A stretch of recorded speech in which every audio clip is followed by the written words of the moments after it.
Karina, all 8 feet of her chitinous apex predator self, let out a booming laugh that echoed through the slave pens of xylos. The sound bounced off the damp cavern walls, a cruel symphony to the misery that permeated the air. "Humans, hunt them," she said, her voice dripping with scorn, a low growl that resonated even in the vast space. "They're barely worth the energy it takes to step on one." Heavy chains, forged from some dark, alien metal, bound her wrists to the rough-hewn rock behind her, but even in captivity she radiated a dangerous, untamed power. Nearby, seemingly oblivious to the Huntress's outburst, a smaller human figure was crouched low, his brow furrowed in concentration. Thomas, his face smudged with grime, tinkered with a section of broken pipe, his movements precise despite the exhaustion etched into his features. A soft hiss escaped the joint, followed by a sputter, and then, finally, a weak but steady trickle of water began to flow. The Zalosian slave pens were a sprawling network of dimly lit caverns, carved deep into the heart of the planet. Cages, constructed from energy fields and crude metal bars, held beings from dozens of species, each a testament to the Zalosians' brutal efficiency. The air was thick with the stench of despair, unwashed bodies, and the metallic tang of spilled blood. A low, constant moan of suffering hung in the air, punctuated by the occasional crackle of a shock prod.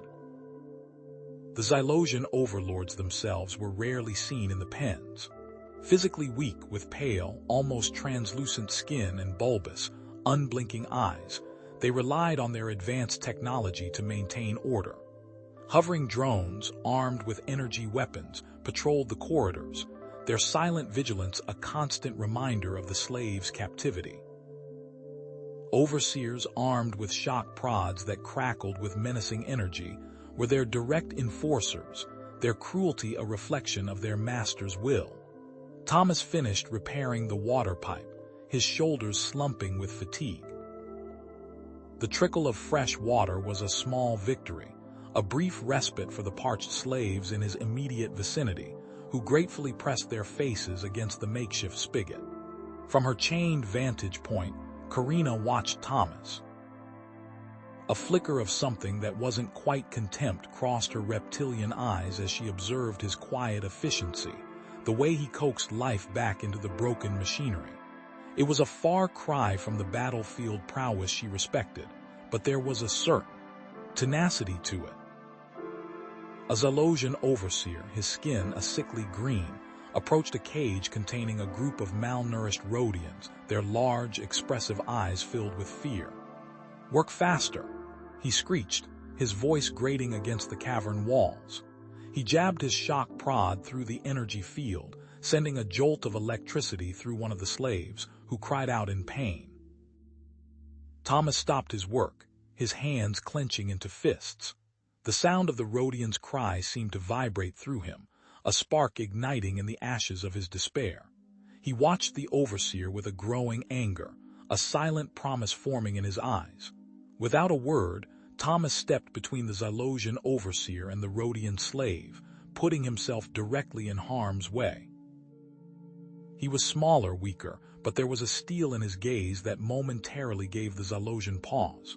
The Zalosian turned his attention to Thomas, his pale face contorting in a sneer. "Get out of the way, human," he hissed, raising the shock prod. "Unless you want to share his pain." The shock prod crackled, spitting violet sparks as the Zalosian overseer advanced. Thomas, fueled by adrenaline, twisted the repaired section of the water pipe, aiming the nozzle. With a desperate heave, he unleashed a concentrated jet of water directly into the overseer's face and the sparking prod. The Zalosian shrieked as the water met the electricity, the prod short-circuiting with a wet pop and a cloud of acrid ozone. Karina's massive form shifted slightly. A flicker of something akin to respect, though quickly masked, crossed her reptilian features. She hadn't expected such. "Initiative," the enraged overseer bellowed into his wrist comm, the grating Zalosian language spitting from the device. "Sector Gamma, slave unrest. Dispatch drone patrol, immediate suppression." Moments later, the low hum of approaching drones filled the air, growing louder with each passing second. Thomas knew they were out of time. "Jax," Thomas hissed, catching the eye of a wiry Rhodian slave near the cage doors. Jax, a known con artist even among slaves, subtly worked a hidden pick inside the lock mechanism. A faint click echoed in the tense silence. Jax, with practiced ease, managed to unlock several cages. Hesitantly, a few slaves trickled out, their eyes wide with a mixture of hope and terror. The small disruption drew the overseer's attention away from Thomas and Karina, their guttural shouts lost in the rising din. Thomas turned his attention to Karina's chains. The energy lock pulsed with an ominous blue light, a complex web of energy securing the thick restraints. He pulled a salvaged diagnostic tool from his pocket, a remnant from a broken Zelosian drone, and scanned the lock. "Humans are crafty," Karina rumbled, observing his work. "Like vermin." "At least vermin survive," Thomas retorted, his fingers flying across the diagnostic tool's interface. The device beeped rapidly as it analyzed the lock's energy signature. "Got it," he muttered, his eyes glued to the screen. "The lock operates on a specific energy frequency. Disrupt that and the chains should release, but I need a powerful energy source." Scanning the immediate vicinity, his eyes landed on a discarded Zelosian energy cell lying near a deactivated power conduit. It was a gamble, but their options were dwindling fast. He moved towards the cell, attracting the attention of another overseer who lumbered towards him, shock prod raised. "We need to be quiet," Thomas hissed. Karina acted with brutal efficiency. Before the overseer could react, she lunged forward, her massive hand clamping over his mouth. Her other hand delivered a precise blow to the base of his skull. The overseer crumpled to the ground, unconscious. Thomas quickly worked to modify the energy cell, rerouting its power output. Sparks flew as he bypassed safety protocols, sweat beading on his forehead. He snapped the modified cell into the diagnostic tool and aimed it at the energy lock. The device whined, the energy cell glowing brighter and brighter. With a final surge of power, the lock overloaded.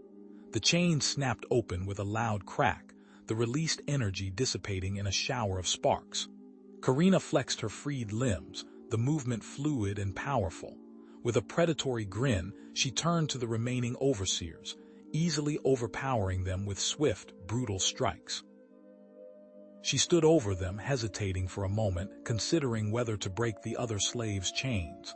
"Come on," Thomas urged, his voice tight with urgency. "We need to get everyone out of here." He turned to the other slaves. "We have a chance, follow us."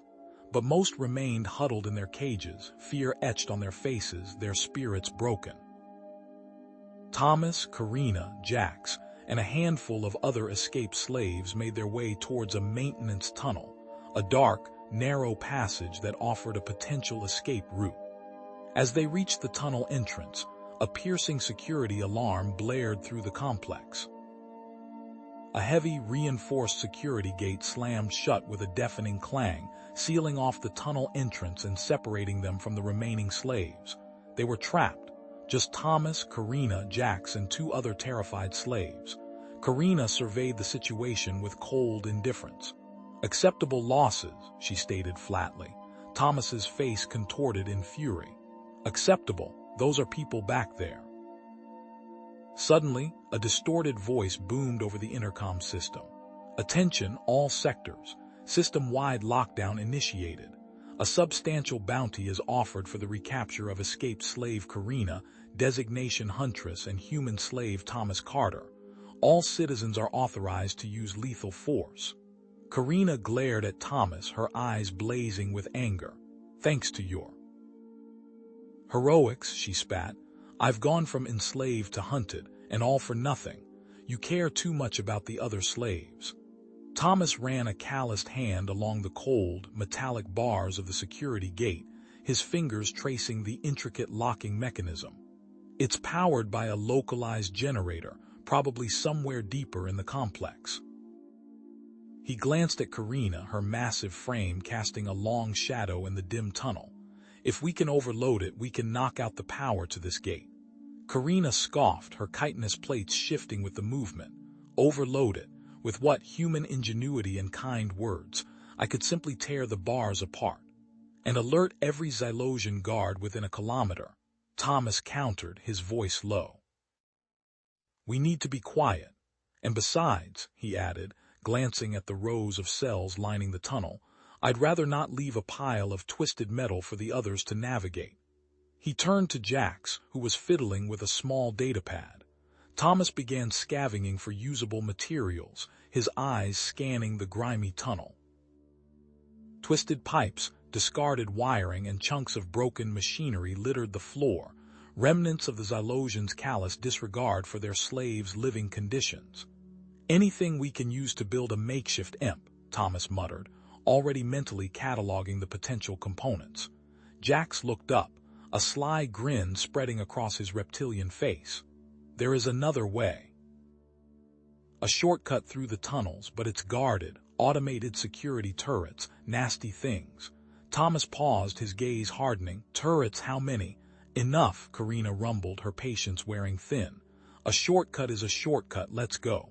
No, Thomas said, his voice firm, surprising even himself. We disable the generator, free the others, then we worry about shortcuts. Karina's eyes narrowed, her mandibles clicking in annoyance. You waste time on sentimentality, human. Speed is paramount. Sentimentality? Thomas scoffed, his hands tightening into fists. It's called not leaving people to die. We can't just abandon them. He took a deep breath, trying to control his rising anger. Besides, a full-scale riot will draw even more attention than a few disabled turrets. Ignoring Karina's glare, Thomas continued to rummage through the scrap, his mind racing. He found a length of thick copper wire, a shattered energy cell, and a handful of capacitors. This might just work, he muttered, his fingers already stripping the wire and connecting the components. While Thomas worked, Jax, ever the opportunist, began to pace nervously. The generator room is heavily patrolled, he said, his voice barely above a whisper. Drones, energy fences. It's not going to be easy. Then create a distraction, Karina said, her tone brooking no argument. Lure them away from the generator. I'll handle the rest. Thomas shook his head. No, Karina. You're too valuable to risk. Jax is right, it will be difficult to reach the generator without being seen. He looked at the Rhodian. Jax, can you do it? Jax gulped, but a flicker of something akin to pride flashed in his eyes. I suppose I could cause a little mayhem, for old time's sake. Just enough to pull the drones away from the generator, Thomas instructed, carefully soldering a connection on the EMP device. Give me 10 minutes. With a deep breath, Jax scurried off into the darkness, his lithe form disappearing into the maze of tunnels. Thomas, his brow furrowed in concentration, continued to assemble the EMP device. It was a crude contraption, cobbled together from scraps, but he hoped it would be enough. The Xylosians relied on brute force, not ingenuity. They wouldn't expect something like this. Minutes ticked by, each one an eternity. Thomas could hear the distant sounds of Jax's chaos shouts, explosions, and the whine of panicked drones. He worked faster, his fingers flying across the makeshift circuitry. Finally, he held up the device, a tangle of wires and metal. It's ready, he announced, his voice tight with anticipation. But it needs precise timing and placement. He moved swiftly and stealthily, sticking to the shadows and using the maze like corridors to his advantage. He crawled through narrow ventilation shafts, skirted around patrolling drones, and disabled several pressure plates with well-placed pieces of debris. Finally, he reached the generator room. Inside, the generator hummed with power, its rhythmic thrum vibrating through the floor. 2 drones patrolled the room, their energy weapons crackling ominously. Taking a deep breath, Thomas activated the EMP device and crept into the room. With practiced movements, Thomas disabled a camera with a well-aimed rock, then dashed to the generator and attached the EMP device to a vital conduit. It was now or never. He scrambled back into the shadows, his heart pounding in his chest.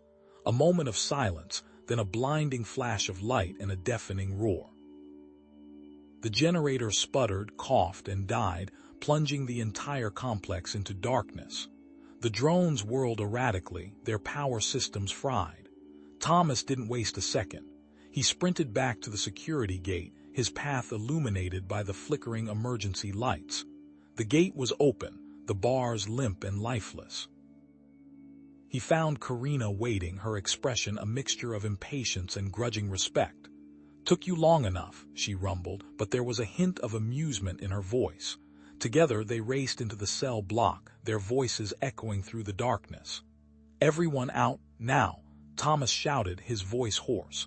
The reaction was immediate. Slaves poured out of their cells, their faces a mixture of confusion and hope. But their newfound freedom was short-lived.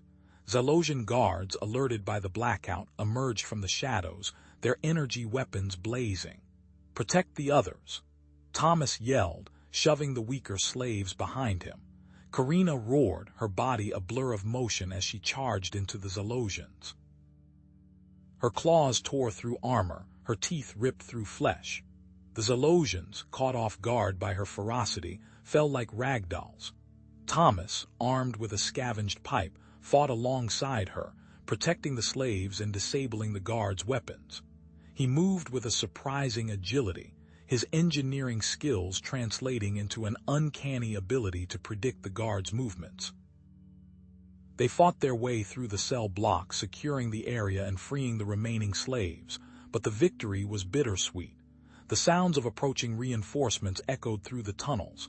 They were running out of time. "The shortcut," Thomas said, his voice strained. "Jax's shortcut, now." They gathered the freed slaves and raced through the tunnels, following Jax's directions. The shortcut was narrow and winding, a claustrophobic maze of pipes and wires. They soon reached the turrets. Two automated weapons mounted on the ceiling swiveled back and forth, their energy beams slicing through the air. "Damn it," Karina cursed, her mandibles clicking in frustration. "We can't get past those." Thomas, however, was already studying the turrets, his mind racing. "Mirrors," he said, his eyes lighting up. "We need mirrored surfaces to reflect the beams back at the sensors." He directed the slaves to scavenge for anything reflective: polished metal, shards of glass, even puddles of water. They worked quickly, improvising makeshift mirrors and carefully positioning them to deflect the turret's beams. As they navigated the mirrored gauntlet, Jax, his voice permeated with bitterness, began to speak of his past. "The Zalosians," he spat, his reptilian eyes filled with hatred. "They took everything from me, my wife. They tortured her, for information I didn't have." Karina, her expression softening slightly, placed a hand on Jax's shoulder. "I understand loss, Rodian. I too have lost people." It was a rare moment of vulnerability for the Ferengi Huntress, a glimpse of the pain beneath her tough exterior. They finally bypassed the turrets, the makeshift mirrors working perfectly, but their relief was short-lived. The shortcut led to a dead end. A solid wall of rock blocked their path. "Dead end," Karina roared, her frustration reaching a boiling point. "Are you sure this is the right way, Rodian?" Jax cowered, but Thomas remained calm. He ran his hands along the wall, feeling for any seams or openings. His fingers brushed against a loose panel. He pushed it and the panel slid aside, revealing a narrow passage. "Here," Thomas said, his voice tight with anticipation. "A hidden passage."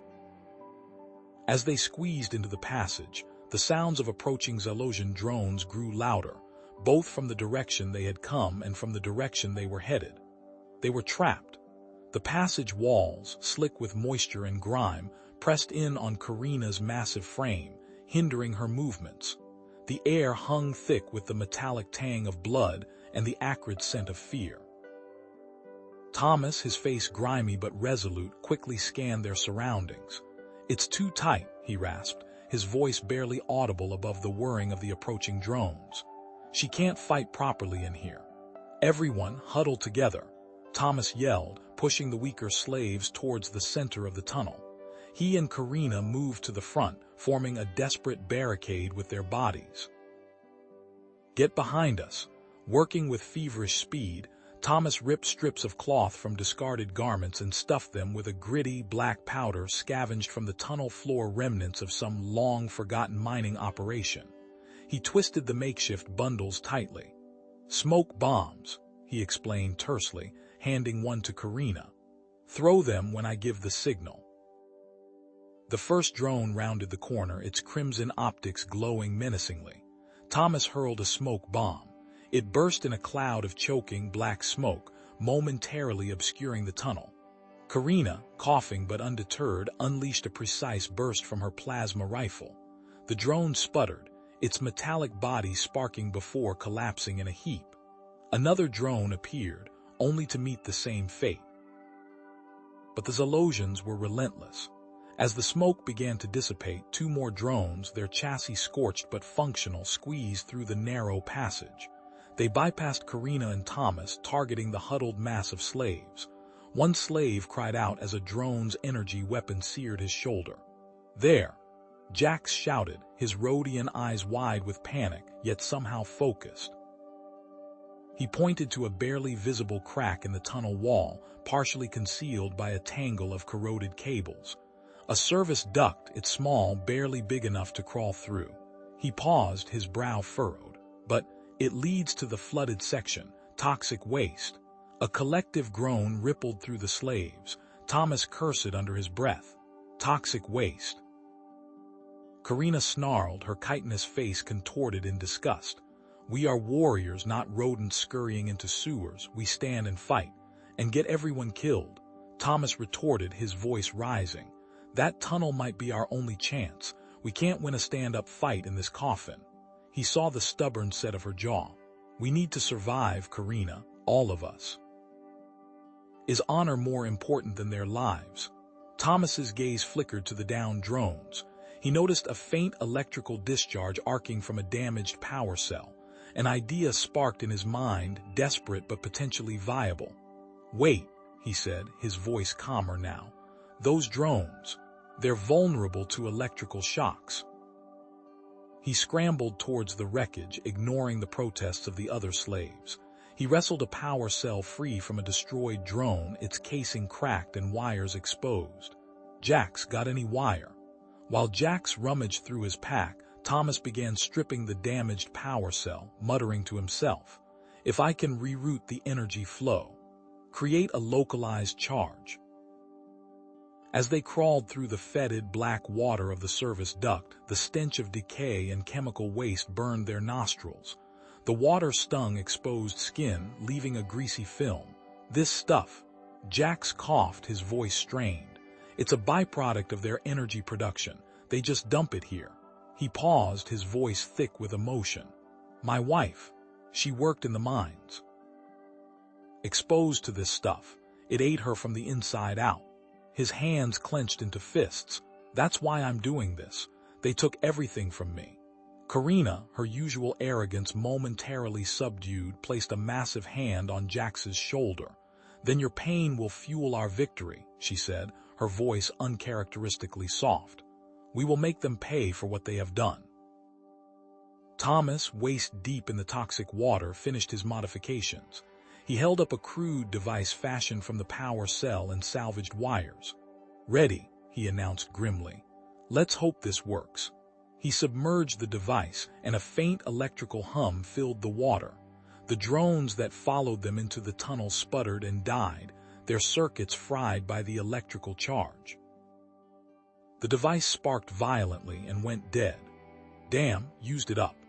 They emerged from the flooded tunnels into a vast cavern, the air thick with the smell of ozone and damp earth.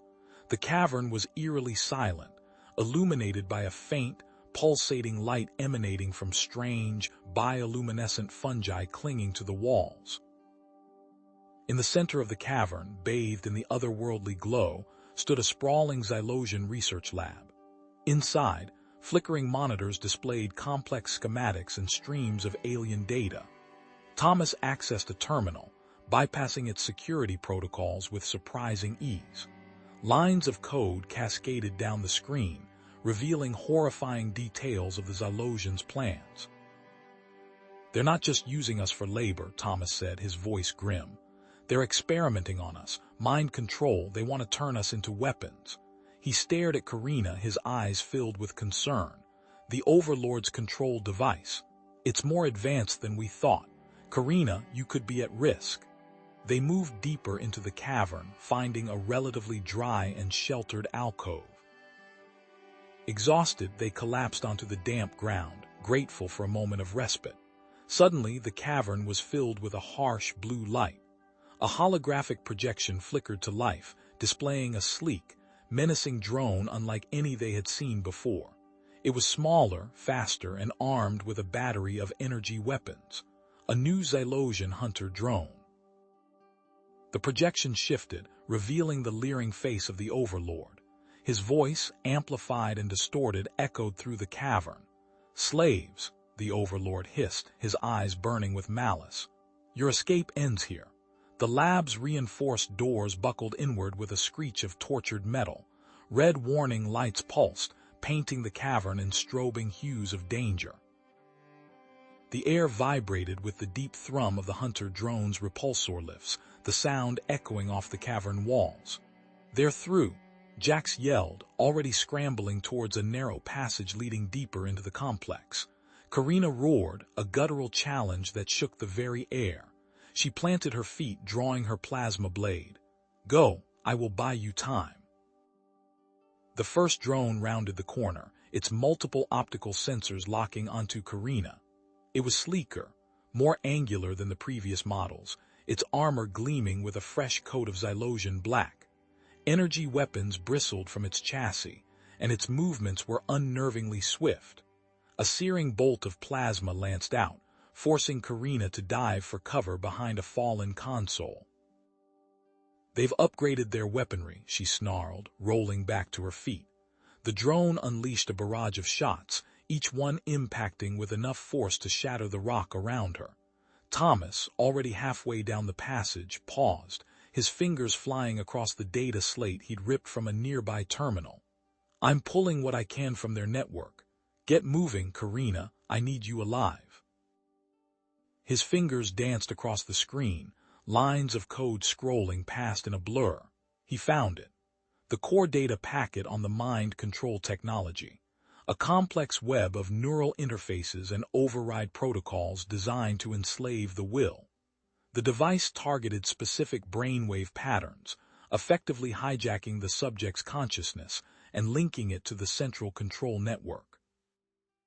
It was horrifyingly elegant and terrifyingly effective. Jax reappeared, breathless.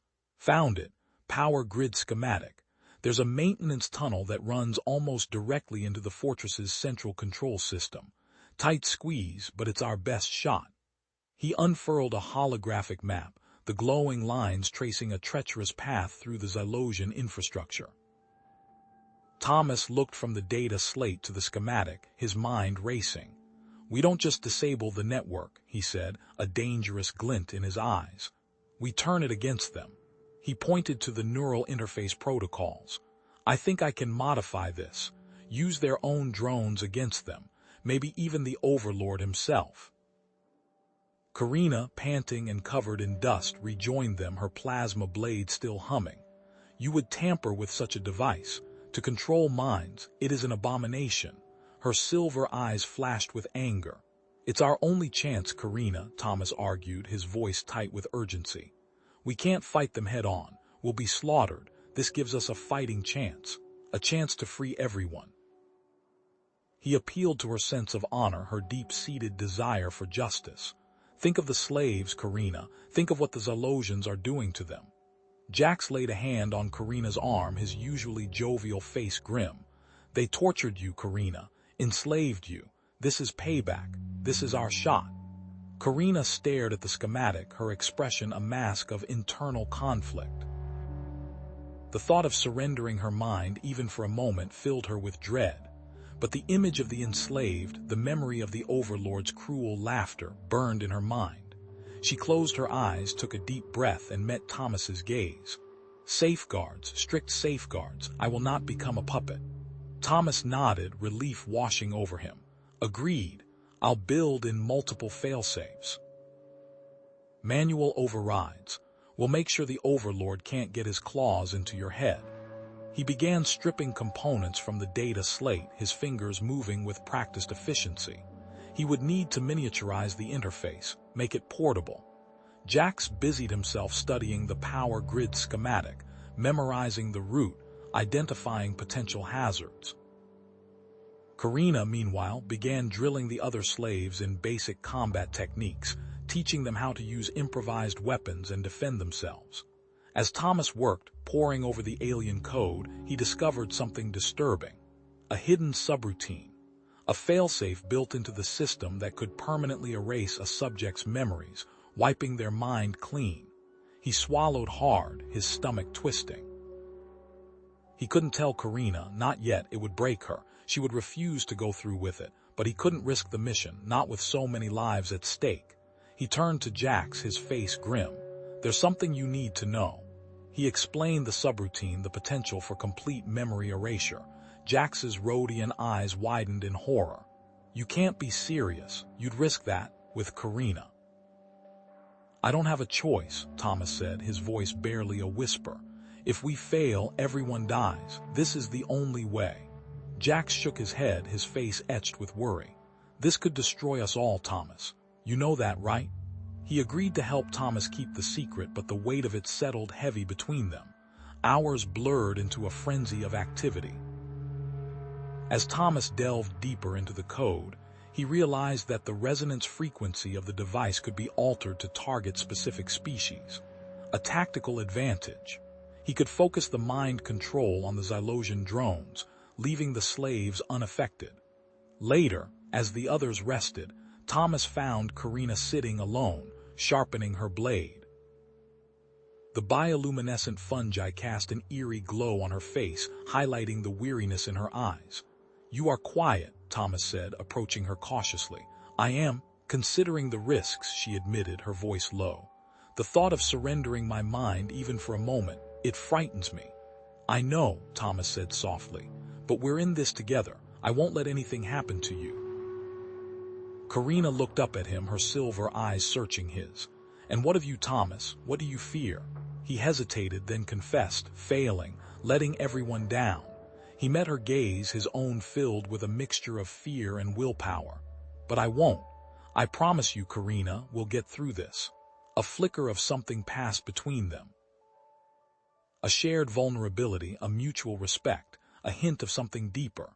Finally, the modified mind control device was complete, a crude, jury-rigged contraption of scavenged parts and stolen code. Thomas held it out to Karina, his face grim. It's ready, but I have to warn you, Karina. Using this carries a significant risk. The group gathered, their faces etched with a mixture of hope and fear. The time had come. They prepared to infiltrate the Xylosian fortress, armed with the modified mind control device and a desperate plan. As they moved through the tunnels, Karina stopped, turning to Thomas. Her voice was barely a whisper, but her words were clear and resolute. If the Overlord gains control of me, Thomas, you must kill me. You must protect the others. The group surged into the fortress, Jax's nimble fingers dancing across the Xylosian power grid interface. A flicker, a hiss, and the initial security grid dissolved into darkness. They reached the central control room, a pulsating chamber filled with grotesque machinery and the sickening drone of enslaved minds. In the center, the Overlord sat enthroned, his bulbous eyes gleaming with cruel amusement as he manipulated the controls of the mind control device. Slaves, eyes glazed over, shuffled about like puppets, their will stolen. The Overlord, spotting them, sneered. Fools, did you think you could reach me? Behold the power I wield. He activated a modified mind control device, its beam targeting Karina. Karina gasped, her body spasming as the Overlord's influence slammed into her mind. Images flashed across her face, her Ferengi honor, her warrior training, her growing affection for Thomas all warring against the encroaching control. Her muscles twitched, and she snarled, fighting to maintain her sense of self. Around them, other slaves succumbed instantly, their eyes turning blank and lifeless. "Karina," Thomas cried, reaching for her, but Jax held him back. "She has to fight this herself, human, or she's lost." Thomas watched, horrified, as Karina stumbled, her hand reaching for her disruptor pistol. But whose side would she be on? Then, a glitch in the Overlord's transmission. Thomas's engineer's mind, honed by years of problem-solving, recognized a pattern, a hidden subroutine buried deep within the code. His eyes widened. The Overlord wasn't just controlling her. He was erasing her memories, her very essence. "No!" Thomas yelled, adrenaline coursing through him. He ripped a panel off a nearby console, exposing a tangle of wires. Ignoring the risk of electrocution, he began to rewire the device, his fingers moving with frantic speed. He remembered the bio-resonance frequencies he'd studied, the way minds could be linked and influenced. It was a desperate gamble, but it was all he had. "What are you doing, human?" The Overlord shrieked, but Thomas ignored him, his focus absolute. He rerouted the signal, channeling his own bio-resonance, his own memories into the device. He grabbed Karina's hand, ignoring the searing pain as his mind connected with hers. Suddenly, he was inside her mind. He saw her memories, the sting of betrayal, the weight of her failed mission, the moment she had laughed at him in the slave pen. But he also saw something else, her unwavering strength, her hidden compassion, the spark of respect that had grown between them. He flooded her with his own memories, the taste of freedom, the warmth of shared laughter, the unwavering belief he had in her. He showed her the future they could build together.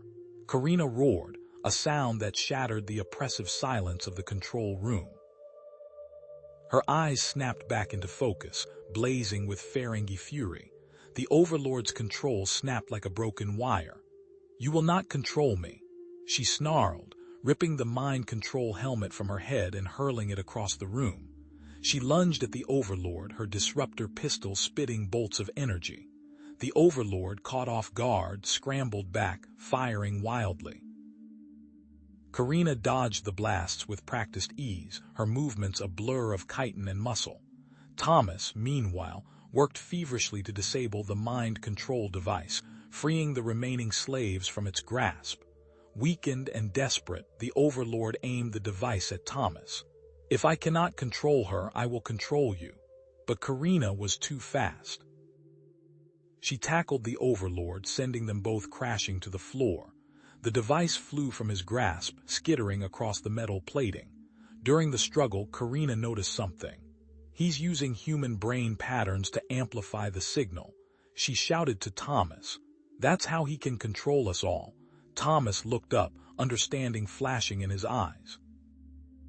"That's why the connection between us is so important. It's the key." Fueled by her love for Thomas, Karina unleashed a final, devastating blow. She slammed her fist into the Overlord's face, the force of the impact shattering his skull. The Overlord slumped to the floor, defeated. His reign of terror was over. With the Overlord gone, Thomas and Karina worked together to dismantle the mind control technology, severing its connection to the enslaved minds. Slowly, painstakingly, the slaves began to regain their free will. In the days that followed, the liberated slaves, humans, Ferengi, and countless other species began to rebuild their society. They tore down the symbols of oppression, replacing them with monuments to freedom and equality. They established a new government based on mutual respect and cooperation. Standing side by side, overlooking the burgeoning city, Thomas and Karina watched as the sun set over Xylos. The sky was a riot of colors, a promise of a brighter future. "We did it," Thomas said, his voice filled with awe. Karina turned to him, her eyes softening. "We did." She reached out, taking his hand in hers. "Thank you, Thomas, you saved me." "You saved yourself, Karina. I just helped you remember who you are." He wrapped his arms around her, pulling her close. "We saved each other." They embraced,